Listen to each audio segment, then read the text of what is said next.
할렐루야. 잘 오셨습니다. 롱위켄인데 어디 안 가시고 갈 데가 없었어요? 감사합니다.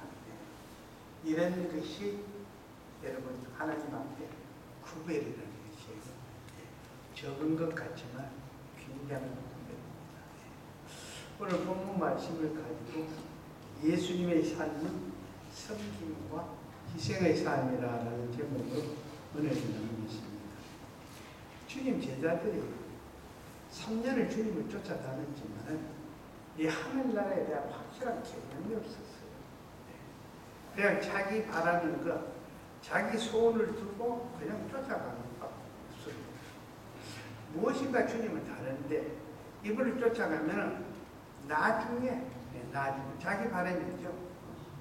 이스라엘이 회복됐을 때 내가 한 자리 하지 않을까. 그래서 쫓아가다 결국 나중에는 여기 주님께 와서 이야기를 하죠. 야곱과 요한. 주님 나라가 이러려면 우리 하나는 오른쪽에 하나는 왼쪽에 실세를 시켜달라는 것이죠. 실세. 근데 거기에 대해서 이제 주님이 오늘 본문 말씀은 제자들에게 깨닫게 해요. 너희들이 생각하는 그 천국은 그런 것이 아니다. 이 천국은 성기된 사람들이 모여가지고 서로 사랑하면서 하나님께 감사하면서 사는 곳입니다. 그래서 이기적이고 자기중심적이고 자기 욕심적이면 정욕적인 사람은 천국 갈 수 없은 분들은 그런 사람은 천국에 가도 함께 살 수가 없습니다. 사고가 다르기 때문에 사람은 삶이 다르기 때문에 그러니까 세상만 하면 체질이 안 됩니다. 그래서 그런 사람은 천국에서 살 수가 없습니다. 살 수가. 천국은 주님과 함께 하나님을 찬양하면서 영원히 하나님을 섬기는 영광스러운 나라입니다. 한 성도가 천사의 도움을 받아가지고 천국과 지옥을 방문을 했습니다. 근데 천국에 가보니까 변함없이 예배, 찬양, 기도. 그럼 똑같은 것입니다. 설교, 말씀. 그러니까 여기는 항상 그런 것이구나. 그래서 또 이제 지옥을 방문했습니다. 지옥을 방문해서 딱 보니까 와, 이거 뭐 대단한 게 세상에 있으면 자기가 좋아했던 거 먹고 마시고 놀고 정욕적으로 쾌락적인 거 자기 중심 자기 마음대로 하고 너무너무 좋은 거예요. 바로 여기구나. 그래서 다시 되돌아와서는 빨리 모든 것을 정리를 했습니다. 빨리 모든 것을 정리하고는 지옥으로 갔어요. 지옥으로 와서 보니까 자기가 그때 방문했을 때 봤던 거하고 그런 게 아무리 찾아도 없어요. 그 천사에게 다시 물었습니다. 내가 지난번에 방문했을 때는 이렇게 이런 것이 있었는데 왜 없느냐고 하니까 천사가 그거는 관광용으로 여기 방문하는 사람들은 그 보여줘가지고 이들 올 수 있게 그래 해놓은 것이다. 그래서 여기 티켓을 사서 바로 오면은 그거는 바로 지옥불로 떨어지는 것이다. 그렇게 이야기를 하더랍니다. 그래서 여러분, 그래서 우리가 이 땅에 어떤 삶을 사느냐, 내가 어떤 삶을 살고 있느냐, 이게 여러분 너무나 중요합니다. 지옥은 아무나 하는 것이 아닙니다. 섬김과 희생의 삶을 사는 사람은 죽었다 깨어나도 그 지옥을 갈 수가 없습니다. 그러므로 우리 자녀들에게 우리가 항상 보여줄 것이 섬김과 겸손과 희생과 사랑은 본을 배워야 된다는 것입니다. 특히 예배의 삶. 이 예배의 삶을 본을 배워야 됩니다.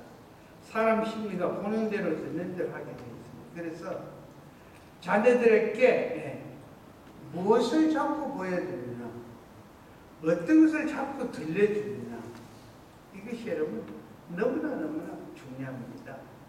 우리는 새로운 믿음으로서 새로운 비전으로서 이기주의를 따른 주님 중심의 예배의 삶을 언제 어렸든 어떤 상황이라도 우리 자녀들에게 그것을 보여줘야 합니다. 그래야 어느 때 자녀들이 그걸 보고 그 삶을 살 수가 있다는 것이에요.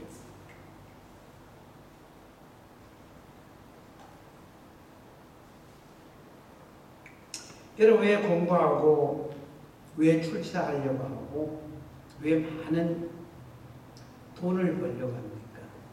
왜 배웠는데도 자꾸 배우려고 하고 왜 잘 되어 있는데도 더 잘 되려고 합니까? 섬기고 희생하기 위해서 성공한 자가 되기 위해서 물질의 풍도가 되기 위해서 아니겠어요? 그래서 베드로전서 4장 10절에 각각 은사를 받은 대로 하나님의 여러 가지 은혜를 맡은 선한 청지에 같이 서로 봉사하라. 각각 은사를 받은 대로 나에게 주어진 그 수준만큼 나에게 주어진 그 현실대로 하나님의 여러 가지 은혜를 맡은 선한 청지같이 봉사하라. 그리고 요한 1서 4장 12절에는 은혜 따라 하나님을 본 사람이 없으되 만일 우리가 서로 사랑하면은 하나님이 우리 안에 거하시고 그의 사랑이 우리 안에 온전히 이루어집니다. 내가 사랑할 때 그때 하나님이 안에 계시고 그 하나님의 사랑이 온전히 이루어진다라고 말씀을 합니다. 왜 주님은 우리 죄를 대속하시고 저주를 한 몸에 입고 고통당하시며 십자가에 죽었습니까? 보혈의 피로 우리의 죄를 씻어주고 살려주셔서 하나님의 자녀로 인치심은 하나님을 영화롭게 하는 삶을 살게 하기 위함입니다. 그럼 하나님을 영화롭게 하는 삶은 어떤 삶입니까? 그 다른 것이 아닙니다. 섬김과 희생의 삶이라는 것입니다. 예배 중심의 삶. 나를 위한 것이 아니라 상대를 위한 것. 나보다 상대를 높여주는 것. 나보다 상대를 아끼는 것. 내가 상대를 섬겨주는 것. 이것이 바로 믿는 자의 하나님을 영원롭게 하는 삶이다. 그런데 이 삶은 우리는 자녀들에게 다른 것은 못 물려주더라도 내 삶을 통해서 하나님 앞에 예배드리는 삶, 주님 이름으로 희생과 헌신과 그리고 봉사하는 삶, 이것은 보여줘야 됩니다. 한 책이 뭡니까? 배 타는 사람이라고 이렇게 생각이 안 돼요. 허브 말고 선은 한 선은 나갔는데 큰 파도가 폭풍을 만나는데 큰 파도가 치는데 그 파도가 배 의뢰에 들어갔는데 그 파도 때문에 그 싣고 있는 손잡이는 그 물건 던질 그걸 하다가 그 파도에 밀려 어디로 떨어진다면 바다로 떨어져요. 근데 이 선원이 바다에 떨어지니까 이제 뭐 죽는 거죠. 그 떨어진 그 파도의 그 폭풍에서 갇혀 있는 선원들이 이 사람을 구할 수가 없어요. 그런데 이 선원이 갑자기 생각나는 것이 어머니가 항상 하나님 앞에 부르짖고 어머니가 항상 예배를 드리고 어머니가 항상 찾는 그 하나님 그거 기억이 나는 거예요. 자기 눈으로 봤으니까 눈으로 보고 들었으니까. 그런데 선원이 하나님 날 살려주세요. 하나님 날 살려주셨는데 근데 그러자 갑자기 큰 파도가 다시 오더니 쑥 하면서 자기를 배 갑판 위로 올려주시더라고요. 육신입니다. 부모가 자녀에게 믿음의 삶을 보여주는 것입니다. 하나님 앞에 부르짖는 부르짖음의 삶과 하나님 앞에 예배드리는 예배의 삶, 하나님 앞에 헌신하는 희생하는 그 삶을 보여준 그에 대한 열매라라는 것입니다. 만약 우리가 여러분 병들고 실패하고 불행과 근심, 걱정의 나쁜 습관에 젖어 있다면 여러분 누구를 도와줄 수 있어요? 내가 지금 죽게 되었는데, 내가 지금 이런 입장과 처지가 되었는데, 여러분 내가 누구를 사랑할 수 있습니까? 내가 할 수 있는 일은 여러분 아무것도 없습니다. 오히려 내 가족들에게 짐만 된다라는 것입니다. 그런데 여러분 그래도 지금은 여러분 힘이 있지 않습니까? 힘이. 그리고 건강하고 움직일 수 있을 때 내 삶이 섬김과 희생으로 주님만이 할 기도 준비를 해야 된다는 것입니다.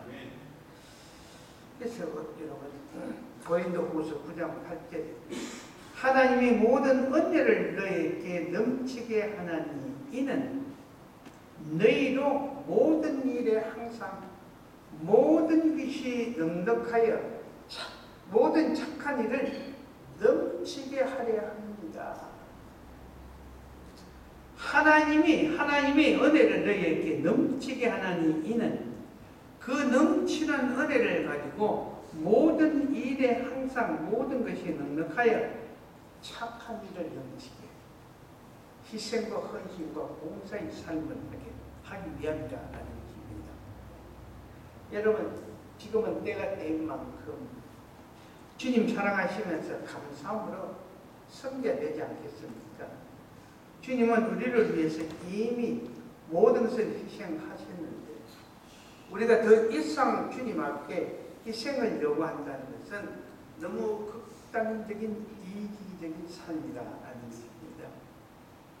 마가복음 9장 35절에 첫째가 된다면 끝이 되고 무사람을 섬기는 자가 되라. 오늘 본문에서도 똑같습니다. 누구든지 크고자 하는 자는 너희를 섬기는 자가 되고 너희 중에 누구든지 어뜸이 되고자 하는 자는 모든 사람의 종이 되어야 하느니라. 주님을 영접한 후에 하나님의 자녀가 됐습니다. 그리고 하나님의 가정이 됐습니다. 그런데 하나님의 자녀들이 하나님의 가정을 축복받는 이유가 무엇입니까? 왜 하나님의 자녀들은, 왜 하나님의 가정은 모든 것이 합하여 선을 이루게 됩니까? 그건 다른 게 아니에요. 섬김과 희생의 삶을 살기 때문입니다.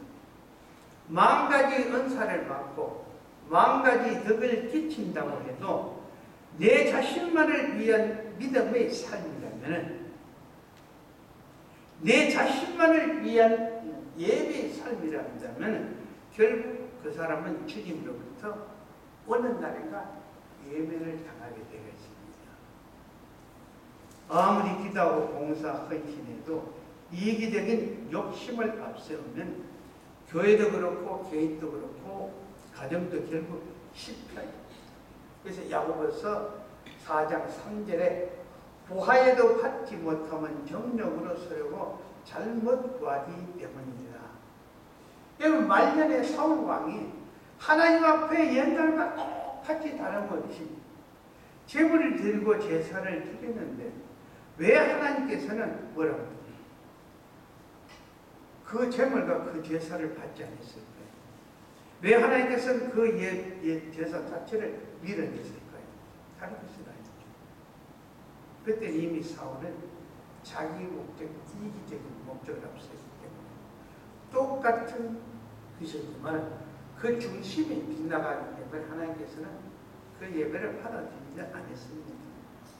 모든 축복은 참고 기다려야 승리할 수 있는데 이기적인 사람은 고난과 어려움이나 자신에게 손해가 되면 이해적인 파산이 되면 하나같이 배반을 하고 도망을 가버립니다. 지금 내 쌍이 결혼을 하면은 두 쌍이 이혼을 한다고 그러죠. 그리고 두 쌍이 결혼한 것을 후회를 한답니다. 그래서 요새 젊은 청년들은 결혼하는 것을 두려워. 우리 앤디가 갖고 와서는 아빠 누구 알지? 걔 이혼하는데 이혼하는데 겁난다고. 여러분 왜 어쩌다 어쩌다가 세상이 이렇게 됐습니까? 그 이유가 어디 있습니까? 그건 다른 것이 아닙니다. 섬김과 희생을 원하지 않는다. 곧 주님의 정진 삶을 살기 때문이라는 것입니다. 야고보서 5장 10절 11절에 형제들아 주의 이름으로 말하는 선지자들을 고난과 오래 참음으로 본으로 삼으라. 보라 인내하는 자를 우리가 복되다고 하나니 너희가 욥의 인내를 들었고 주께서 주신 결말을 보았거니와 주는 가장 자비하시고 긍휼히 여기시는 자라. 욥의 인내가 무엇입니까? 마지막까지 참고 견디면서 헌신했더니 읽었던 모든 것을 더블로 하나님께서 다시 주셨죠. 그게 섬김과 희생의 삶의 열매라는 것입니다. 빌 클린턴 전 대통령이 세계 지도자 포럼에서 젊은 글로벌 지도자에게 권면하고 싶은 말씀이 있습니다. 한 말씀 권면해 주시오라고 이렇게 부탁을 했더니 빌 클린턴 전 대통령이 이렇게 말했습니다. 어떤 일이든지 세계와 연관지어서 생각을 해라. 어떤 일이든지. 이것을 여러분 기독적 표현을 하면 뭡니까? 너 이웃을 생각하라는 것입니다. 너 이웃을. 어떤 일을 하는지, 어떤 일을 세계와 연관지어서 생각하라. 너 이웃을 너처럼 사랑하라는 표현입니다. 입든 먹든 마시든 놀든 즐기든 무엇을 하든 이웃을 생각하며 이웃과 관계된 삶을 살아라라는 것이에요. 이런 삶을 살 때 이기주의에서 해방이 되고 주님 영광을 나타내면서 축복된 삶을 살아갈 줄로 믿습니다. 여러분 잘 아는 우리 반기문 전 유엔 사무총장께서 이런 이야기 했어요. 언제나 지금 하는 일과 세계의 흐름을 연결시켜서 생각하는 것이에요. 내가 지금 하고 있는 이 일과 앞으로 그리고 이 세계의 흐름을 연결을 해서 생각을 하라고 그랬습니다. 여러분 기름 준비한 열천이가 있죠. 똑같이 기름을 준비하지 똑같이 등불을 들고 주님을 기다리고 있었는데 5선 주님을 맞이했습니다. 5선 맞이를 못했습니다. 뭐 때문에 모르겠어요. 똑같이 맞이한 이 5 처녀는 현재를 위해서 현실을 위해서 살지 않고 미래를 위해 살았습니다. 언제 어느 때 오실지 모르지만 그 신랑 예수를 맞이하기 위해서 변함없이 오늘 이 순간 또 헌신하고 충성하면서 살았다는 것입니다. 그런데 맞이하지 못한 이 5 처녀를 어떻게 살았습니까? 어쩌면 오늘을 살아가는 우리 인생하고 비슷한지 모릅니다. 오늘은 바쁘니까, 오늘은 급하니까, 중요한 일이 있어서 하면서 내일부터 하지, 내일부터 하지. 이러다 보니까 오늘, 정말 오늘 있어야 그 일을 놓친다는 것이에요. 그래서 우리는 이 미래를 준비하기 위해서 오실 주님을 맞이하기 위해서는 주어진 오늘 이 하루, 이 시간을 얼마만큼 우리가 주님 앞에 충성하고 헌신하며 사느냐, 이것이 너무너무 중요합니다. 그래서 갈라디아서 6장 2절에 너희가 짐을 서로 지라 그리하면 그리스도의 법을 성취하리라. 성김과 희생의 삶은 새벽별같이 값주고 빛나는 삶으로 주님을 쫓아가는 삶입니다. 세상에 어느 나라 왕, 어떤 왕이 백성을 위해 대신 주고 백성의 발을 씻어주는 왕이 어디 있겠습니까? 고린도전서 9장 20절에 사도 바울 선생님이 유대인들에게 내가 유대인과 같이 된 것은 유대인들을 얻고자 하니요 율법 아래 있는 자들에게는 내가 율법 아래 있지 아니하냐. 율법 아래 있는 자 같이 된 것은 율법 아래 있는 자들을 구원하기 위함이라. 내가 좋아서 되는 것이 아니라 저들을 구원하기 위해. 그러니까 모든 목적이 어디요? 상대방에 있다. 왜 우리가 교회 생활하면서도 굉장히 여러분 이 삶을 잘 살아야 됩니다. 우리는 이 교회 여러분들은 오래된 사람들이죠. 이 교회 첫발을 디딘 사람이기 때문에 디딘 사람이기 때문에 새롭게 오는 성도를 위해서는 여러분 우리가 섬길 수 있어야 되고 희생할 수 있어야 되고 나누고 베풀 수가 있어야 됩니다. 기도하시겠습니다. 하나님 감사합니다. 오늘 이 말씀이 우리 가슴에 새겨졌어요. 지금까지 어떤